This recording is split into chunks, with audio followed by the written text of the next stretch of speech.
And you know who's actually distributing the photos of hundreds of dead Palestinian children?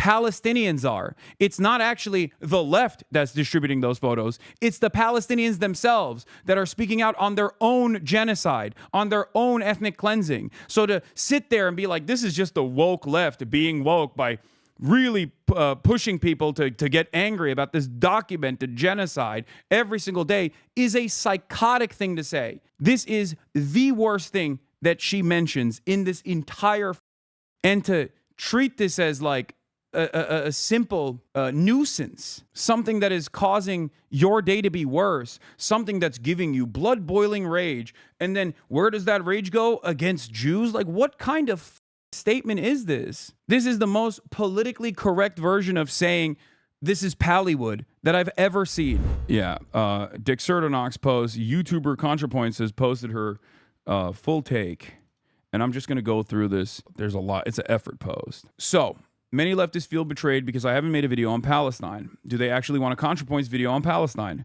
Will they be happy if I get in the bath and pour milk on a mannequin of Benjamin Netanyahu? No. I have posted about Gaza occasionally and have quietly given money to Palestinian aid organizations. But I think that what leftists really want is for me to join their chorus of anger. They sense some hesitation on my part and are judging me very harshly on my presumed opinions. I'd rather be judged on my actual opinions. So here they are. Is Israel committing a genocide in Gaza? Yes. Do I oppose it? Yes. Do I feel angry about it? Yes. I also feel a lot of other things. I think if she had basically stopped it here, even here, this is like kind of silly to be like, look, I'm a content creator. I talk about a litany of different issues. I've done all of this stuff. Is Israel doing a genocide in Gaza? Yes. Do I oppose it? Yes. Is Israel an apartheid state? Yes. Free Palestine. Boom. It's over. No controversy. Okay. No issue whatsoever. Why is this issue being treated as though it is it's annoying or it's inconveniencing? Like, why is this? Like, would we say this about the Holocaust?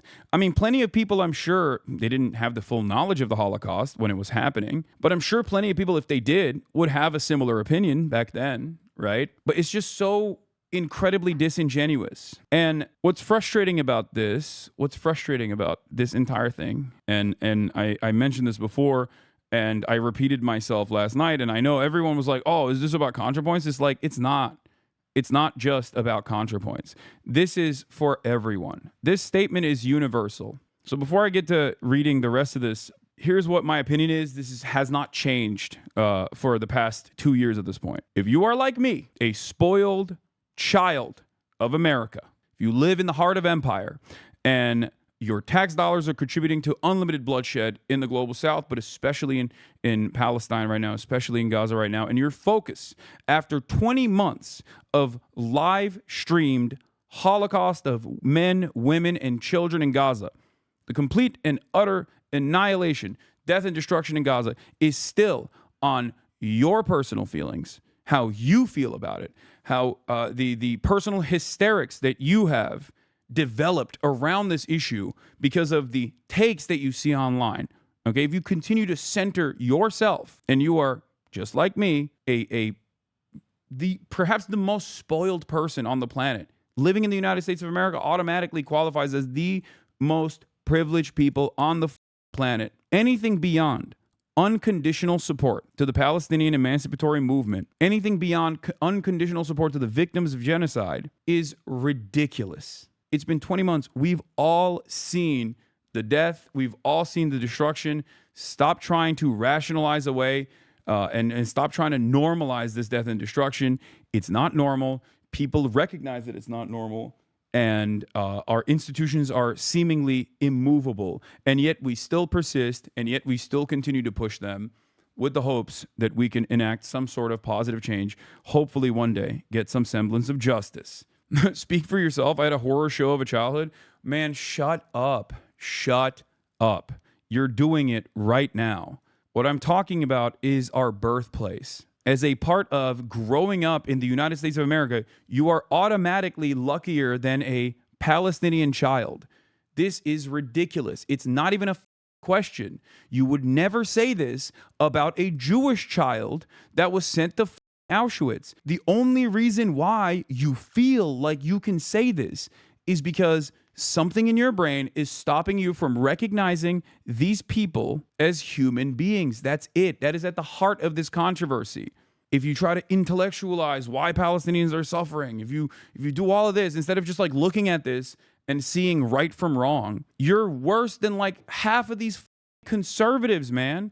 Half of these conservatives who are like genuinely ruthless people, incredibly selfish people. Like this is such a uniquely violent circumstance. We've never had an instance where like we have seen the Holocaust unfold in real time. That has never happened. In the past, we've had glimpses of it, you know what I mean? Illegal incursions, death, destruction, violence, but never to this degree and never in broad daylight in real time. But in any case, as I was saying, when all of this is unfolding and everyone is aware of it, if you're going to come out and be like, I was quiet for the past 20 months, but you know, now I have a statement and it's wishy-washy and it's both sides bullshit or focusing on like leftists online, then spare yourself and everyone else the agita and just keep quiet. Just stay quiet. There's no reason to just come out. There's no honor in coming out like this to be like, here's why I didn't say anything. On the other side of this, if you want to know my opinion on this, and I've said it before, and I've said this about ICE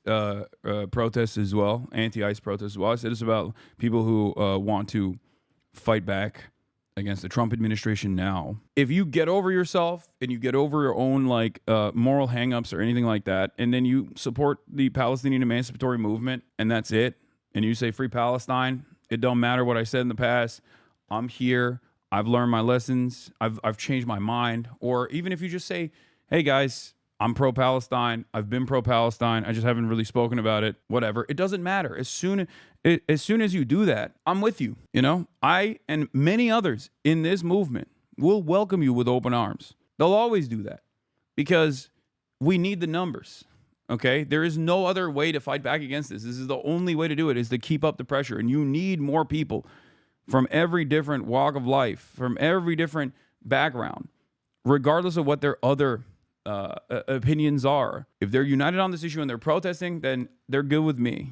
And I've always maintained this position. But if they cynically say that they're, you know, pro-Palestine only to just like try to fucking criticize the people who've been there for a very long time, only to go out of your way to just be like, I'm pro-Palestine.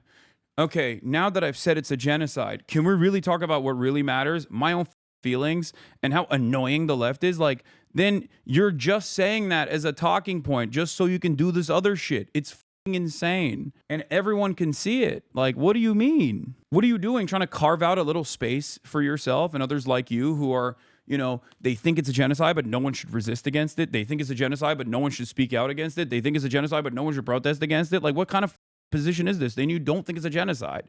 Because in your framework, you don't believe it. You don't believe yourself. And the last point that I made was most of the liberal Zionists that were screaming after October 7, that were demanding unconditional loyalty and support to the apartheid state, they either became psychotic Kahanists like Meir Kahan, or they became anti-Zionists. Like, there are examples of liberal Zionists that months after October 7th turned into anti-Zionists. Maybe initially they were like very passionate, very upset at Hamas, but since then they've realized that, yeah, objectively, what Israel is doing is a genocide. This is unconscionable. This is the evolution of Zionism, and they've recognized it on their own, and they've changed their minds.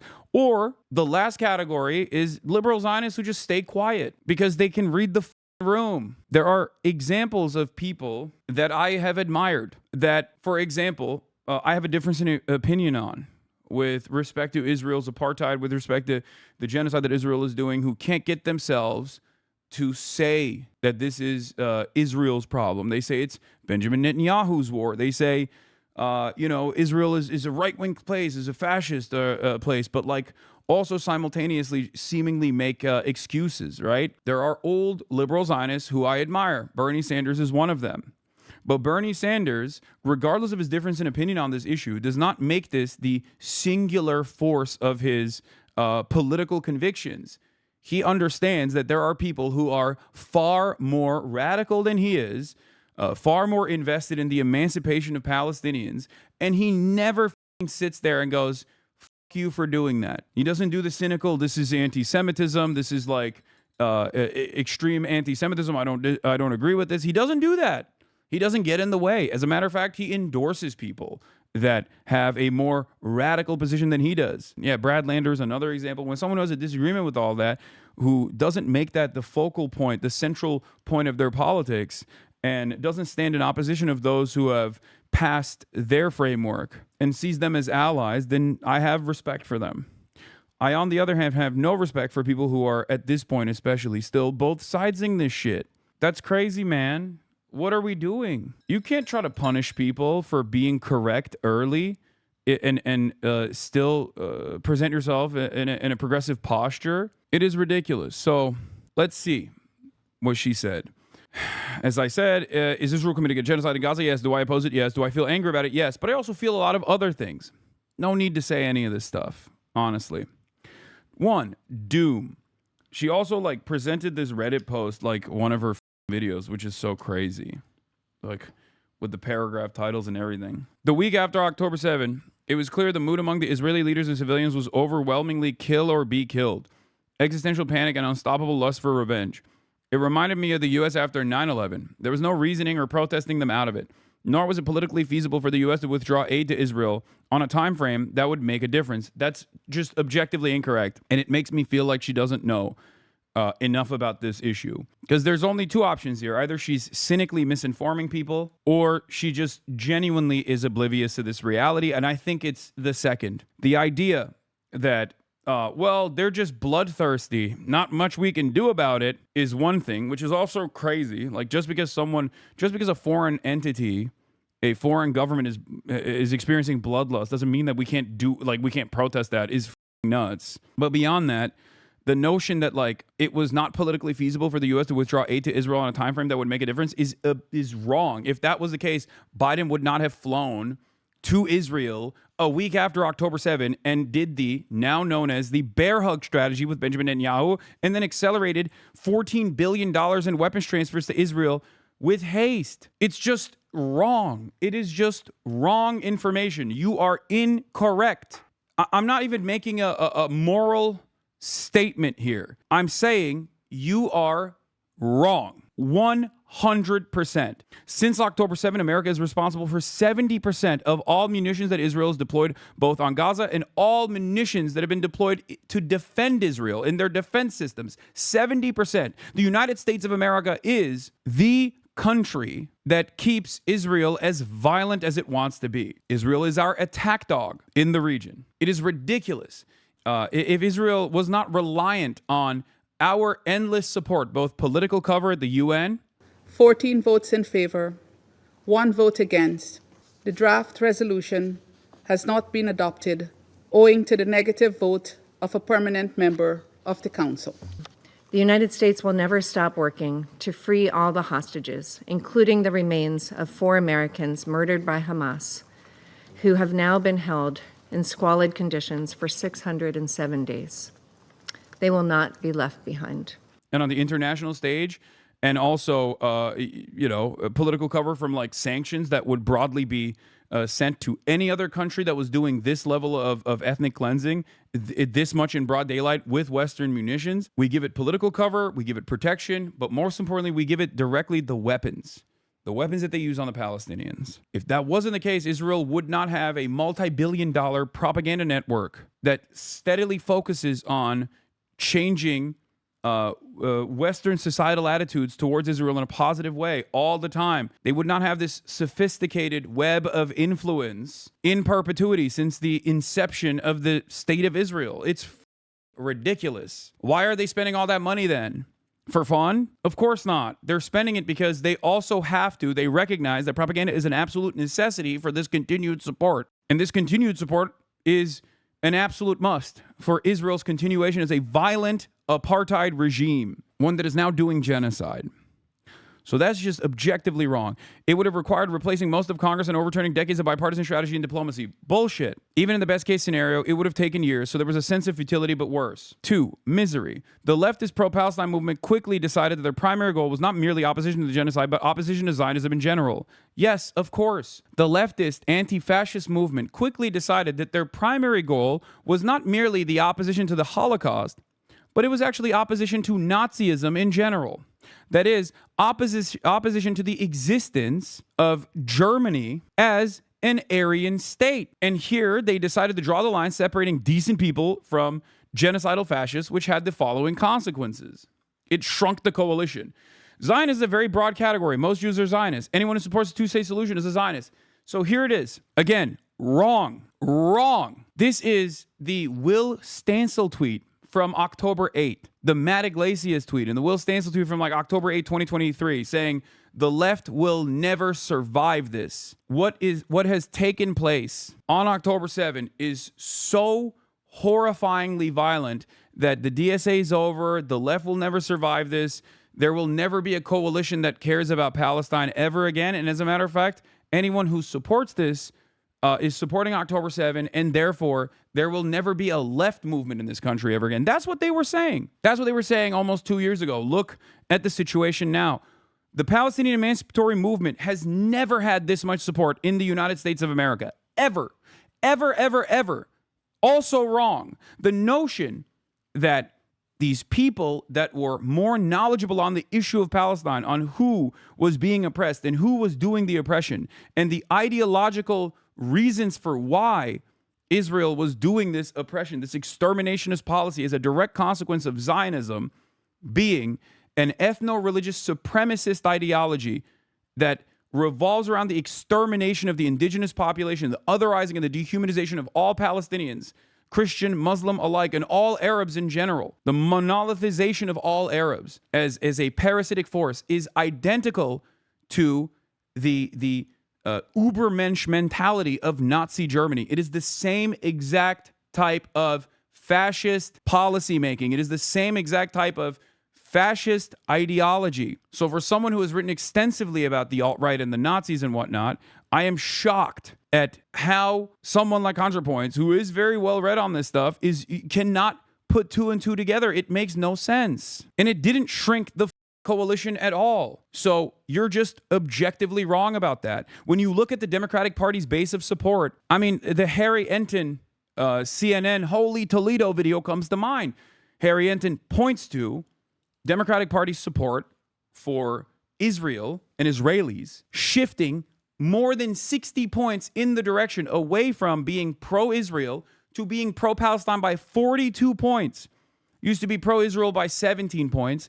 And then post-October 7, when this ethnic cleansing campaign accelerated and everyone could see it, it turned into a plus 43-point swing in the direction of Palestinians. So this coalition has grown, and I see it. I've mentioned this over and over again. We talk about this off camera as well with other people who have been talking about Palestinian emancipation for decades, myself included. Like, I have seen this environment, the information environment, and the previous methods of like squashing any sort of criticism of Israel go away. It withered away. I myself am living and breathing proof. A political commentator who is able to speak convincingly on Palestinian emancipation since October 8, 2023, without being utterly destroyed. You have hundreds of thousands of people in European capitals taking to the streets, demanding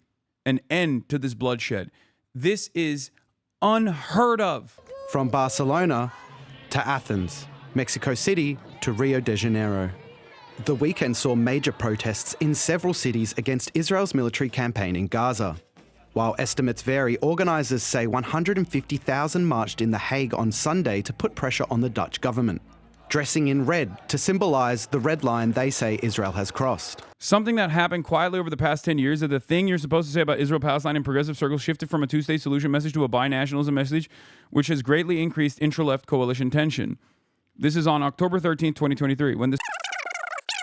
A question that I find generally interesting in politics is, When does it make sense to try to deliberately polarize an issue?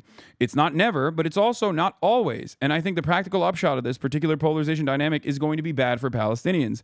Note, for example, that Israel-Palestine is the only issue I can think of on which Joe Biden has positioned himself to the right of Barack Obama. He was wrong, objectively. But it's especially crazy to me to be wrong on this 20 months after the fact. Matt Iglesias is always wrong, okay? He's always the first to be wrong. How are you going to be the last to be wrong? I never thought that there was a position worse than Matt Iglesias is on this issue. So it did not actually shrink the coalition. Zionist is a very broad category, yeah, by design. And there's a lot of lies being told about what Zionism is. Also by design. This is the reason why Zionism is oftentimes in the media covered as like, do you care as a Jew about the state of Israel? But you know what's never talked about? Because I don't know why, well, I do know why we center this conversation around Jews. But there is a far larger force of Zionism around the globe, throughout history, and certainly in the United States of America, that is far more consequential and has outsized control in American politics than Jews and their opinion on Israel. It's evangelical Zionism. Kufi is the largest donation group to the settlement project to Israel in general in this country, Christians United for Israel. It is evangelical Christians that are the force. This is why I have always said that even if every single American Jew tomorrow turned around and said, I'm an anti-Zionist, America's foreign policy and its association with Israel would not change, especially in the short term, because America's investment in Israel has nothing to do with Jews as a special category or as a special class. It has everything to do with material interest. Now, having said that, has there been a lot of influence peddling in the process over the course of the past 77, 78 years? Of course there has been. Is there an ideological component to the zealotry demonstrated by a lot of Christian Zionists, Jewish Zionists alike? Absolutely. But that's not the driving force of this allegiance. That's not the driving force of this partnership. That's not the reason why, you know, when USS Liberty happens, like the American government's like, oh, don't say anything, you know? That's not the reason why Israel's a special status client state. It is the fact that Israel is a unsinkable aircraft carrier with its own espionage facilities. It is America's very own special attack dog that it can always control in a resource-rich region, rich both in oil, but also incredibly important for global trade with the Suez Canal. That's it. That's precisely why Joe Biden said in the 90s, if Israel didn't exist, we'd make one. He was right. He was honest about America's framework on this issue. Were there not an Israel, the United States of America would have to invent an Israel to protect her interest in the region. The United States would have to go out and invent an Israel. It was politically infeasible. What is the pathway that takes us from the present situation to the dissolution of Israel as a Jewish state? I don't see how this could happen without either a total internal collapse of Israeli society or else, you know, nuclear war. As usual, leftists have championed a doomed cause. And at this point, it's like it turns into just your own personal, incredibly petty, incredibly self-centered attitude about what you think the online left is doing. It turns into just like looking at an issue that is black and white and saying, well, it's the worst crime that you can ever do, genocide, but the leftists are just like being crazy about it. Like, this is just your stupid gripes with leftist people online and what you perceive as like the broader movement, the broader pro-Palestinian movement. The internal collapse of Israeli society is going to happen. It is inevitable.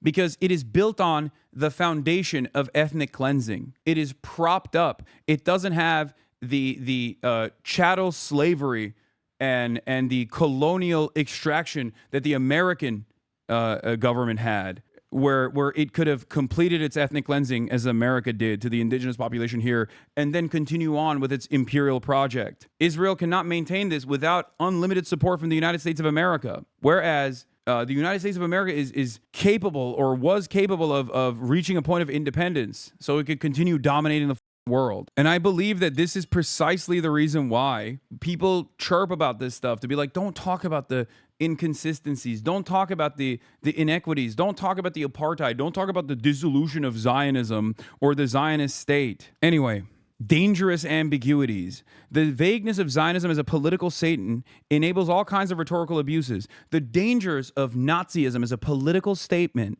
enables all kinds of rhetorical abuses. This is an argument that you're launching here is virtually identical to the Boers and their existence in apartheid South Africa, the white South Africans that wanted to maintain an apartheid. Like, it's ridiculous. It's like saying this about Nazi Germany. The dangers of developing enmity towards the Germans who support the Nazi regime. What the is this? It enables all kinds of rhetorical abuses. On the one hand, right-wing Israelis hold up all anti-Zionist protests as existentially threatening and inherently anti-Semitic. On the other hand, there is a long history of anti-Semites using the term Zionist in deliberately equivocal ways, Zog, etc.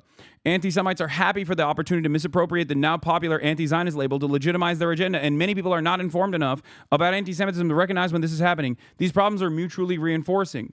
You know what's crazy about this? This isn't wrong. But what's wrong about this is to slam this in a conversation where you're supposed to be making this distinction, but from the perspective of someone who is not a Zionist. People like myself, we do this every day. There are so many much better read, much better activists out there on this issue that make this distinction every day. The difference is we see Muslims and Palestinians as human beings, and I think if you have this statement, if you can just say, well, these people are being slaughtered, but you don't. You don't see them as human beings. You don't see them as full-blown human beings.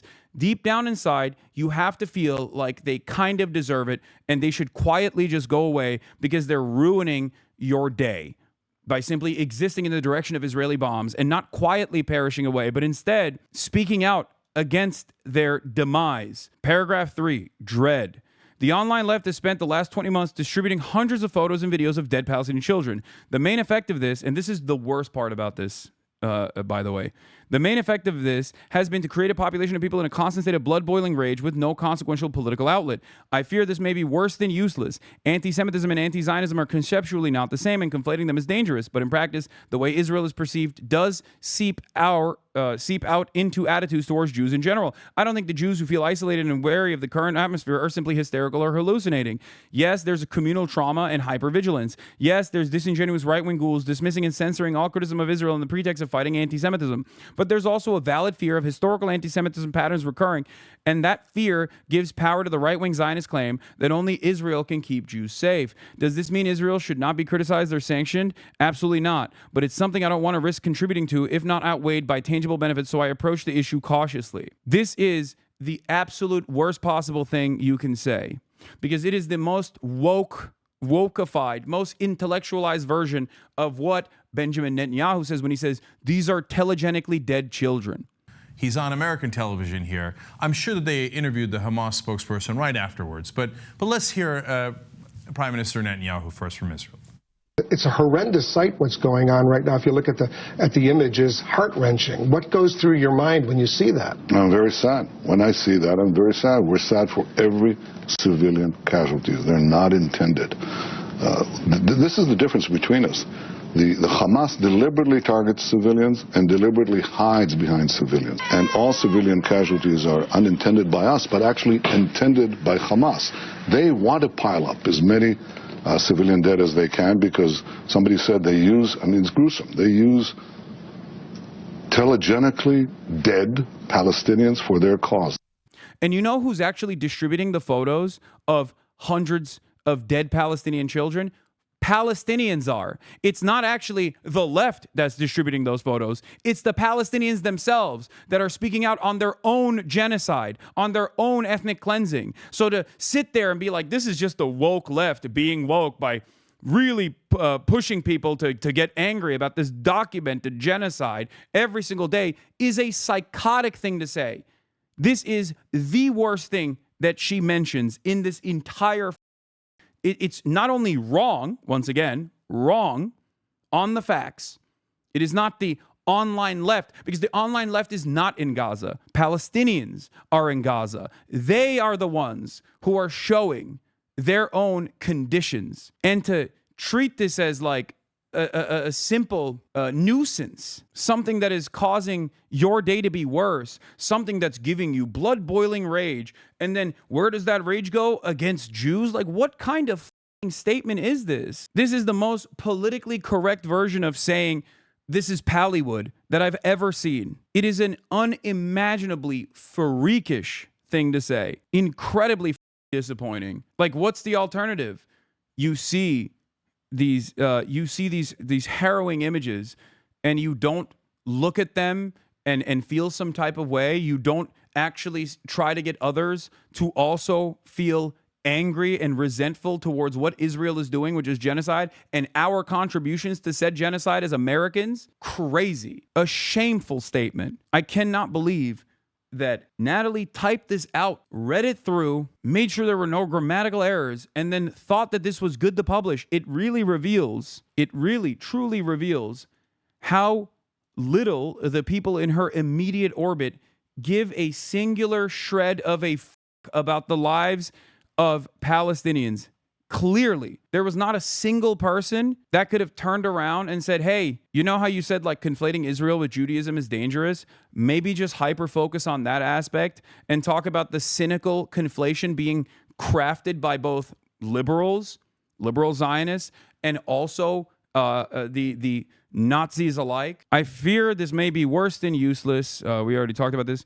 Yes, there's communal trauma and hypervigilance. Yes, there's disingenuous right-wing ghouls dismissing and censoring all criticism. But it's something I don't want to risk contributing to. It's not outweighed by the tangible benefits. Yeah, I'm not going to contribute to anger and resentment towards the genocidal apartheid state of Israel unless there is an immediate solution. What is this if not cowardice? It also presents the issue as people who are pro-Palestine against Jews. It's the long way to take this like vapid, self-centered, incredibly smug attitude while talking about how, you know, every time you're doing, you know, activism or what you think is activism, when you go out to the streets and you protest against Israel, or you say Zionism is fascist, which it literally is, right? Every time you say the truth about Israel, every time you say the truth about Zionism as a political ideology, okay, as an ethno-supremacist, exterminationist political ideology, you're actually harming the Jews. Jews have been around for thousands of years. Zionism has been around for 78. Well, longer than 78, but Israel's been around for 78. Zionism has been around for a little bit longer than 78. The f*** do you mean? This conflation was deliberate, and it was a relatively new phenomenon. The notion that you would also come out with this statement after 20 months, hundreds of thousands of dead Palestinians.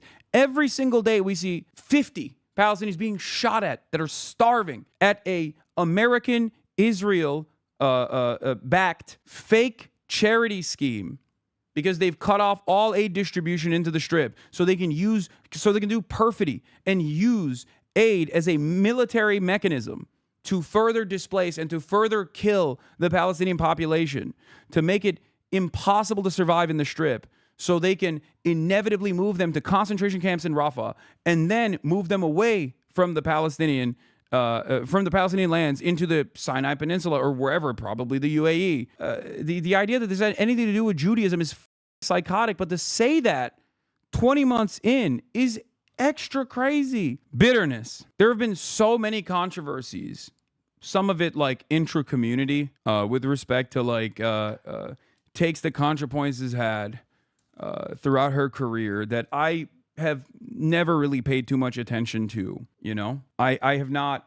I've thought that she is an overall positive figure that plays a formative role in crafting lengthy, visually appealing arguments that can reach a lot of people and change their minds. Contra has never de-radicalized an alt-righter. Her messaging has been exclusively for the social media obsessed libs who singularly care about domestic social issues. I don't think that's the case. I think there are probably even people in here who have seen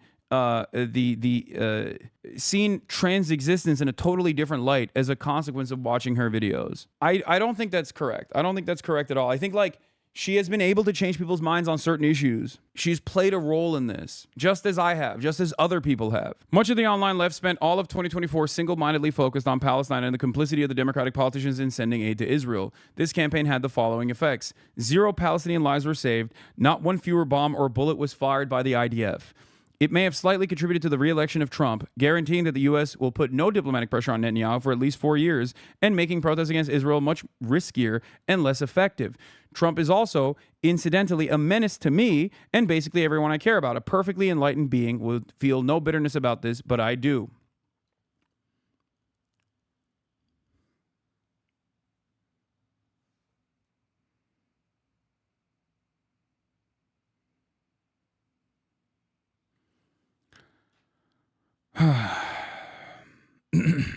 It's just so, I mean, this is so incredibly self-centered. It's crazy. And not because I'm like centering this around what she's saying, which is trans issues and how much worse they're getting under Donald Trump as opposed to Joe Biden, even though I think plenty of trans people would disagree with that as well, saying that a lot of these anti-trans initiatives kickstarted under Joe Biden, and Trump has just simply accelerated it, reaching its logical conclusion. But not only that, but especially on the issue of Israel, this is even more pertinent to the discussion. She is completely incorrect on this, not on the trans issue side, but she's completely incorrect on what she is saying about, one, the singular focus of the left. At least here, a lot of people would say that I was singularly focused on Palestine. It was not the case. There were a litany of criticisms that I had about the Kamala campaign and a litany of criticisms I had about the Joe Biden administration. Gaza was certainly an important part of this because it's a genocide. But it is crazy that, like, there is no logic here, because you should be mad at the people in power. You should be mad at Kamala Harris and Joe Biden for wanting to continue this genocide, even if it was politically infeasible for them to do so, even if continuing this genocide actually played a role in her losing the election to an incompetent fascist piece of shit. The idea that the genocide protesters, the anti-genocide protesters are wrong and not the Democratic Party that looked at a 75-25 issue in that moment that signified perhaps the most significant problem with the Kamala Harris campaign, which was not cutting ties with the Biden administration, not just on Gaza, but on numerous different policies. Well, if anything, would you have done something differently than President Biden during the past 4 years? There is not a thing that comes to mind in terms of, and I've been a part of most of the decisions that have had impact. Because Biden was incredibly unpopular, immensely unpopular. He was old, he was decrepit. He was a beacon of a dying empire, a dying party that had fallen out of favor. And Kamala Harris said, I'm not going to do anything different. She could have been a fresh new face, and she did not do that. The real anger and resentment should be, how the did the Democrats not care about all of this death and destruction and the understandable resentment that was brewing organically in the base? How did they not even cynically, in a cold and calculated, heartless manner, not take advantage? I can't believe I'm using these terms, but like not even take advantage of the ongoing issue and present yourself as anti-war, anti-genocide. Even if you didn't care about the dead, charred children of Palestine, you could have simply used this as an opportunity to cut your ties with the Biden administration that was a dead weight. It was an anchor around your neck. It was criminal negligence. They did not care. They were too predisposed with trying to win with their own method, with their own strategy, that they refused to see that this issue had changed forever. Sending Bill Clinton to Dearborn to talk about Judea and Samaria. Sending Richie Torres to Dearborn. I had these conversations with people who are connected to the Biden administration. If you recall, I did the Pod Johns. I did Pod Save America before the election and after the election. If you recall, every single thing that I brought up that the Kamala Harris campaign was doing that was wrong before the election became the major focal point of how they lost the election. Running around with Liz Cheney, refusing to let a Palestinian who was in the Democratic Party and is still in the Democratic Party speak at the DNC. Incredible, incredible failures. failure after failure, saying you're going to do the most lethal military, saying you're going to be more militant at the border than the Trump administration actually is. They're not sincere about their interest in destroying all Latinos that live on U.S. soil. It's not like this was impossible to see. There were plenty of dumbasses, myself included, that saw it from a million miles away. So the real resentment should be directed at the people in power that refused to listen, that refused to abide by the principles of the democratic process where our electeds are supposed to represent our interests. And in a situation where it's 75-25, I mean, what more can you ask for? It was a genocide that started in an election campaign, during an election season, during an election year. Elections are supposed to be a pressure valve for people not to revolt because they feel like they have a say in this process. And the Democratic Party's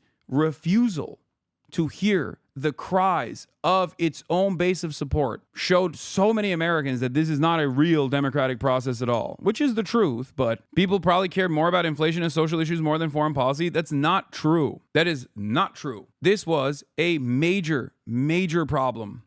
Okay, that's not how campaigns are run. This is not how elections are run. Of course, people cared about inflation. Kamala Harris had no good solutions to that either, with the exception of grocery prices, limiting grocery prices. That was her banger campaign policy that she presented, that she packed up very quickly, even though it was her most popular policy. I covered it extensively. And implement a first ever federal ban on price gouging on food and groceries. I can only get so hard. I'm gonna be honest with you.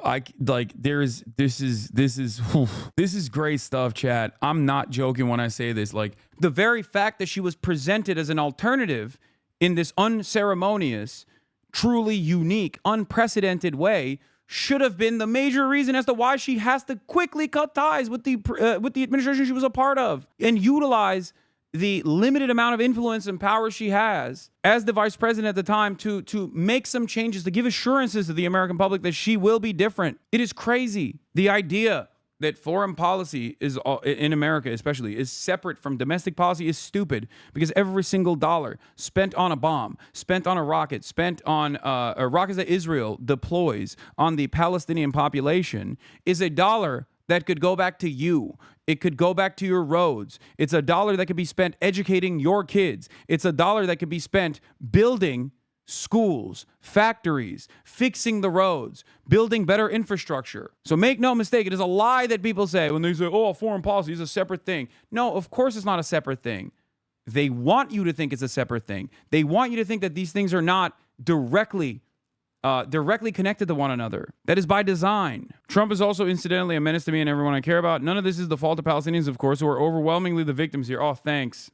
Thanks, Natalie, for saying the Palestinians are overwhelmingly the victims here. I hope that someday American policy will shift in their favor, and I will continue to support that cause. TLDR, I see the situation as bleak, intractable, extremely divisive, and devoid of any element that could be appropriately transformed into political entertainment. That's why I haven't made a video about it. Hopefully it goes without saying that these are just my thoughts. I'm sure other bread tubers, in air quotes, have different opinions. So that was her take.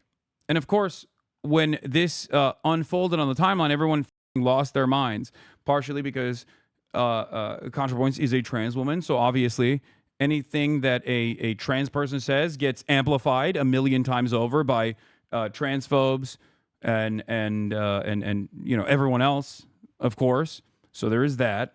But what I don't understand about the entertainment part of this is that, are you doing entertainment when you talk about trans issues? Is this not an existential issue for you? When you make a video trying to convert people, trying to change people's minds about trans existence, is that simply entertainment? I don't think it's entertainment. There is an entertainment component to what I do. I see that. I understand that. But it serves the larger interest that I have in getting people to change their minds. And of course, predictably, Ethan Klein looked at this and went, wow, I couldn't have said this any better myself. This is exactly the war I've been waging. You know, I also think it's a genocide, but everyone should shut the fuck up about it.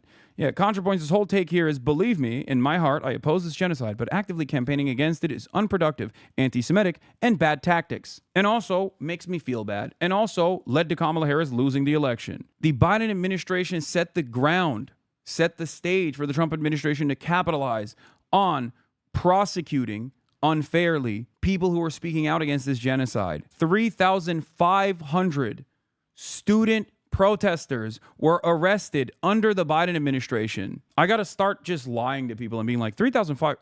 Did you guys know Donald Trump arrested 3,500 college students for speaking out against Israel? How fucked up is that? So then the liberals go, oh my God, I'm so mad about that, only to then turn around and be like, no, actually, that was Joe Biden that did that. Of course, things are worse under Trump. No one thinks that Trump is not going to be worse than Biden. He is worse than Biden. Everyone knew this. I knew this. I didn't want Donald Trump to win for this reason. That's why I kept criticizing Kamala Harris, because I thought maybe something would stick. Maybe these guys, enough of the staffers that are in here, would be able to like elevate the issue. It didn't work. Anyway, there's also so much that is just wrong. Yeah, I mean, this is something that people are recognizing at least now. So it seems like a new rhetorical strategy is dropped. Concede that Israel is doing a genocide/war crimes, but then proceed to spend 100 more times and 100 times more space complaining that people opposing it are basically worse because they hurt Jewish feelings/make Democrats look bad. Did you read what she said, or just read a little and get into your feelings? If you read what she said and agree with her, you're objectively wrong. And I can only tell you what the truth is, but you will probably never agree with me because part of the problem that you are exhibiting here is fundamentally unsolvable. You have to solve it on your own. And that is that it is not the left that is showing these images of Palestinians being slaughtered. It is Palestinians that are showing these images. It's also not just the online left that has made this their cause. A lot of Americans from every different walk of life recognize the cruelty here. And if you actually ever stepped outside of your own bubble and went to one of these fucking protests, you would realize that.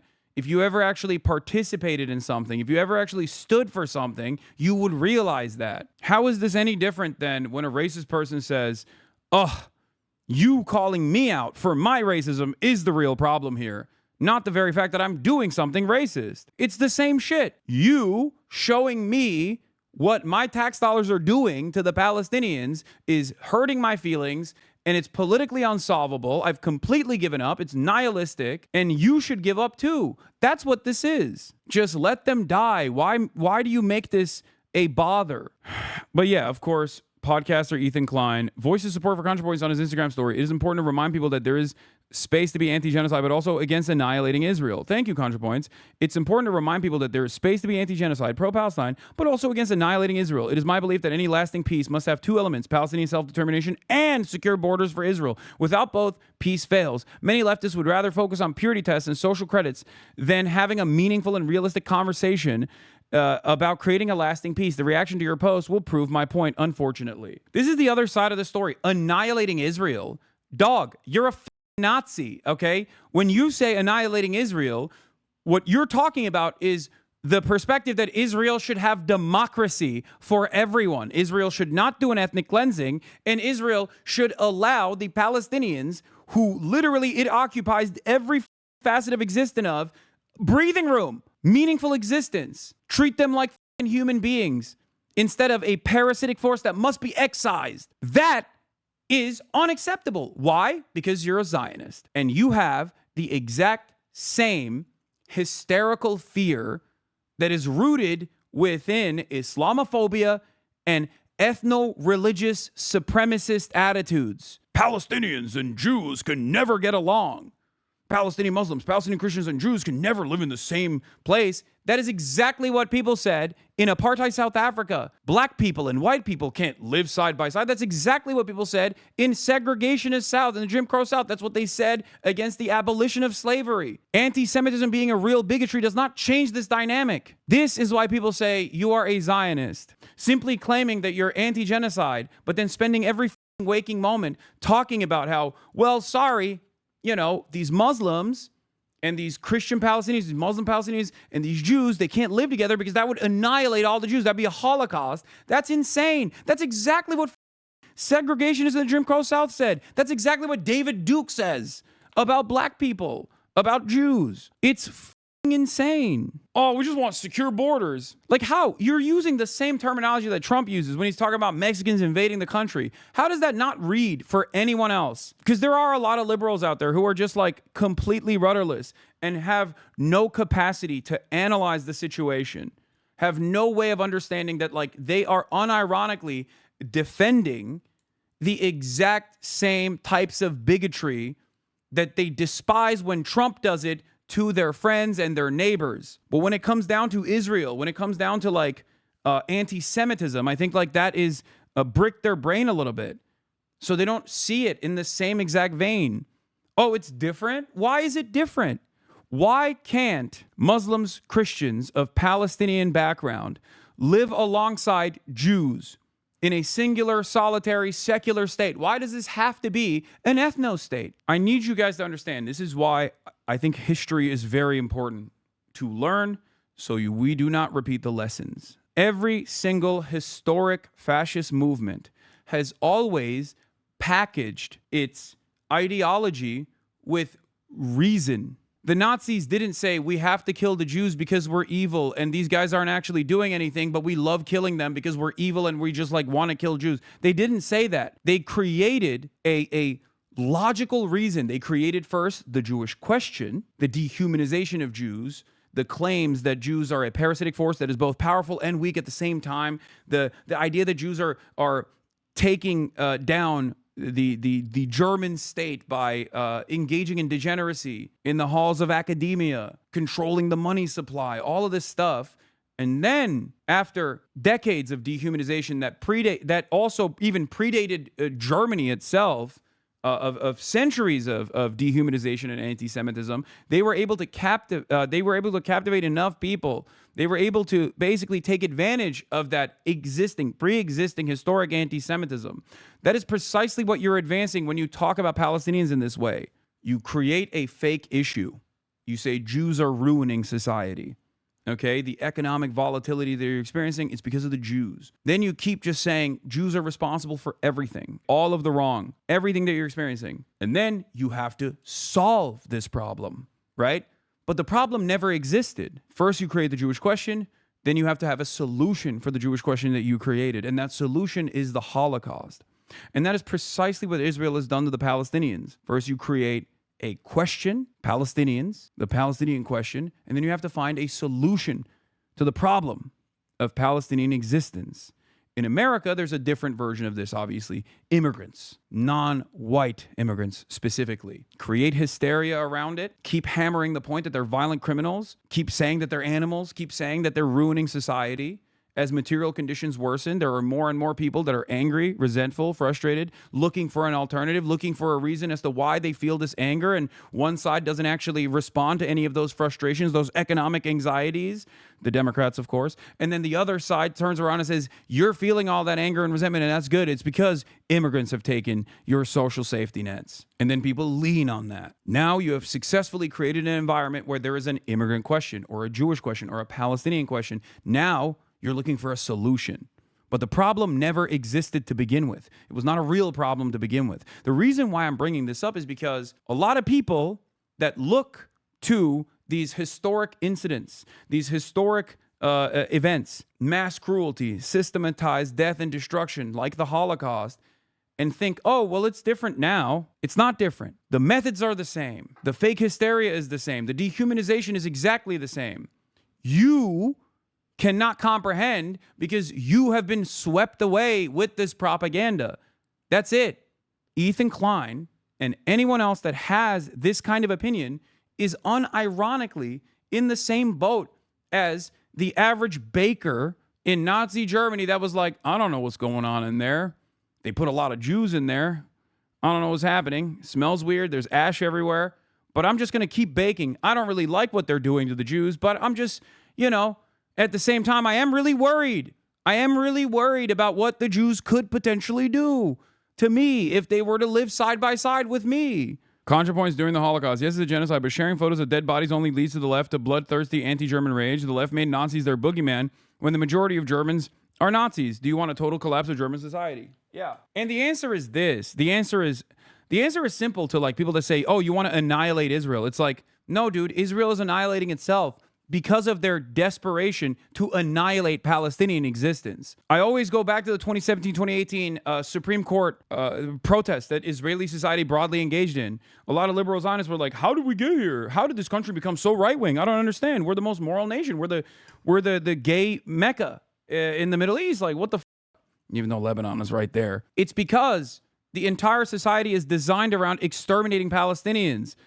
And of course, if you don't address that inherent contradiction, then eventually more and more right-wing figures are going to seize control over the state. And it's going to come for you as well. It's going to come for you because you're gay. It's going to come for you because you're doing something that these vicious, rabid, ultra-right politicians, Jewish Nazis, don't want you to do. That's why these polls are also crazy that like people avoid responding to. New poll, Hebrew University shows roughly 82% of Jewish Israelis agree with the genocidal idea that there is no innocence in Gaza. Yes, the primary contradiction of settlement will result in worsening violence. It's a death cult. Exactly. Fascism, and I know Natalie knows this personally, fascism is a suicidal ideology, because it requires the consistent extermination of an outgroup at the behest of an increasingly shrinking in-group. So we're watching historic events that Nazi Germany went through play itself out in a much shorter time span, in real time, in broad daylight, and yet people still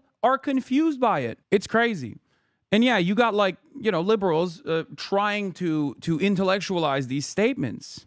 Like you don't want to close your eyes for a brief moment and try to like center Palestinians in this conversation. Close your eyes for a brief moment and imagine what it would be like to be in the shoes of an orphaned child that has nothing, that has been left with nothing because of this brutal, oppressive apartheid state that sees this child and his family as parasites, that is doing everything in its power to exterminate them, slowly but surely torture them. And then you take up arms to defend your family, what remains of your people. You are not conditioned into seeing the humanity of Palestinians, the humanity of Muslims, the humanity of Arabs, because God forbid you recognize them as human beings with their own dreams, okay? God forbid you recognize them as human beings who, of course, are going to be pushed into a corner only for so long until they try to fight their way out of it. You can't see that. That's why so much of this conversation goes back to the basics, recognizing Palestinians as human beings and not just faceless bystanders and victims on the side. Hamas is not an alien force. The Palestinian resistance is not an alien outsider force that unilaterally decides to do certain things and put the lives of Palestinians at risk by angering the great state of Israel. Like, that's a ridiculous assessment to make.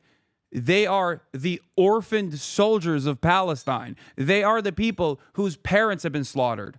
They're not outsiders. They're Palestinians. And there might be disagreements on the methods that they utilize. Of course there are. But nobody deserves genocide. Israelis don't deserve genocide. They are the ones doing a genocide. That is how unjustifiable genocide is. That even a genocide in retaliation to genocide is still unconscionable, is still unjust. But the idea that this is like supposed to be purity testing is idiotic. That's why I always say, look, you can have disagreements with me on this stuff. But when you become opposition, when you become a hurdle that I have to clear to get my message across, then you're no longer with it. That's why I always talk about Bernie Sanders, who I have disagreements with on this issue, on the issue of Israel. And yet I don't make this a larger problem because he does not. Bernie Sanders could spend every waking moment. He's the most popular Jewish elected in the country for the past multiple decades. He could be spending every waking moment talking about how scared he is for his future generations, for his grandchildren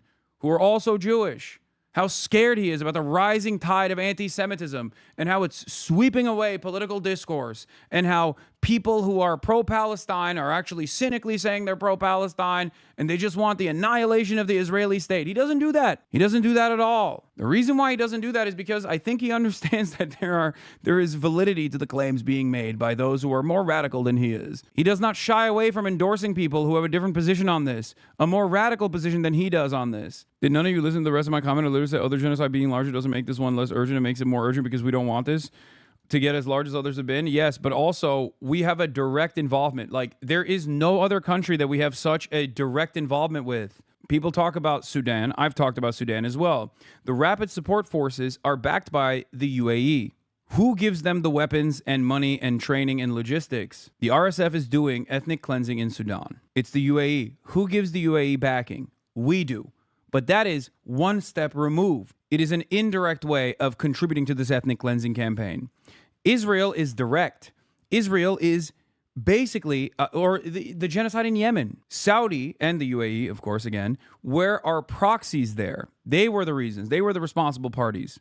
Okay, they took an ongoing civil war and turned it into a machine of death and destruction. We gave them the laser-guided munitions packages. We gave them the munitions in general to deploy it on top of Yemen, on the civilian population, on the children that they killed. But it is not the same as Israel. And the reason why it's not the same as Israel is because Israel is directly involved in the domestic affairs of the United States of America in a much more meaningful capacity than Saudi Arabia ever could be. And the same goes for the UAE. This is the reason why people hyper-focus on it. Not because it's, Jews and it's the Jewish state or something like that. I'm sure there are plenty of people who do feel that way because they're, maybe a little anti-Semitic or very anti-Semitic. But the direct involvement that we have and the complicity that we have in the genocide in Gaza is incomprehensible. It's not comparable to the Saudi Arabian activities in the region or the UAE activities in the region.